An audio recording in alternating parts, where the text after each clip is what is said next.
నేను గింత మంచిగా మాట్లాడితే నువ్వేంది?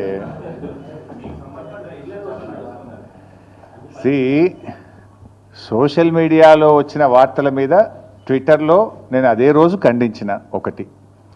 రెండు, చివరికి మా నాయకులు దాసోజు శ్రవణ్ గారు ఎర్రోల శ్రీనివాస్ గారికి చెప్పి పోలీస్ స్టేషన్లో కంప్లైంట్ కూడా ఇచ్చి ఆ కంప్లైంట్ను కూడా నా ట్విట్టర్లో పోస్ట్ చేసి ఇటువంటి ఫేక్ ప్రచారం నమ్మొద్దని, తక్షణమే డీజీపీ గారు వీళ్ళ మీద చర్యలు తీసుకోవాలని చెప్పి కూడా నేను రాష్ట్ర డీజీపీ గారిని కోరిన విషయం కూడా మీ అందరికి తెలిసిందే కదా.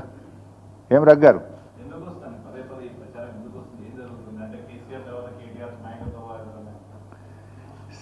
ఆ పంచాయతీ లేదు మా పార్టీలో.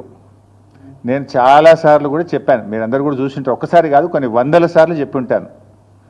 ఇవాళ కేసీఆర్ గారు మా పార్టీ అధ్యక్షుడు, ఆయన యొక్క ఆదేశాలను తూచా తప్పకుండా పాటించే ఒక క్రమశిక్షణ కలిగిన కార్యకర్త హరీష్ రావు అని చెప్పిన. ఇది బహుశా వందల సభల్లో చెప్పిన, టీవీ డిస్కషన్స్లో చెప్పిన, ప్రెస్ మీట్లలో చెప్పిన, చిట్ చాట్లో చెప్పిన, అనేక సందర్భాల్లో కూడా చెప్పిన. సో మీరు అన్నట్టు కేటీఆర్ గారికి నాయకత్వం